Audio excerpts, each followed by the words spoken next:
ఒకసారి అది మొన్నటిదాకా బిజీగా ఉన్నావు, ఇటు ఎలక్షన్ క్యాంపెయిన్ ఎలా చేస్తూ ఇప్పుడు ఇటు వచ్చేసారు. ఏమంటే క్యాంపెయిన్ అయిపోయింది, ఇప్పుడు వాళ్ళు రోలింగ్ కూడా చేస్తున్నారు. ఎందుకండి అంటే త్వరలో నీకు ఎమ్మెల్సీ కూడా ఇవ్వబోతున్నారంట. ఎమ్మెల్సీ జనసేన తరపు నుంచి నీకు ఎమ్మెల్సీ వస్తుంది అనేసి అయితే ఉంది.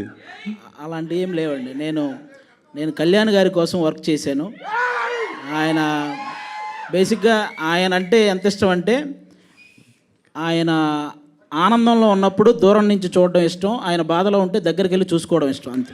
అంతేనా? ఓకే. అయితే ఇప్పుడు అంటే ఈ ఎలక్షన్ టైంలో మొత్తం మనం చూస్తాం. కాకపోతే ఏంటంటే కొంత అల్లు అర్జున్ గారి పైన కొంత ట్రోల్స్ చేస్తున్నారు. అది పర్టికులర్ కొంత ఏరే వాళ్ళు సంబంధించి. మీరు కూర్చుంది అల్లు అర్జున్ గారి థియేటర్లో, మనం అల్లు అర్జున్ గారి గురించి ఇప్పుడు ఒక నేషనల్ అవార్డు విన్నర్ అండి.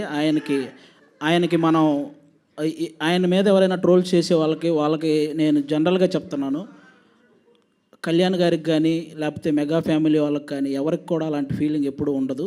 వాళ్ళంతా ఎప్పుడూ ఒకటే. కాబట్టి ఒక నేషనల్ అవార్డు సాధించినటువంటి అల్లు అర్జున్ గారిని అలా కొంతమంది వాంటెడ్గా ట్రోల్ చేయటం కానీ, ఇలా కొన్ని థంబ్నెయిల్స్ పెట్టడం కానీ, ఇలాంటివి ఇక నుంచైనా ఆపేయాలని మనస్ఫూర్తిగా కోరుకుంటున్నానండి, అంతే. ఇంకా అంతకు ఓకే. అశ్విన్ గారు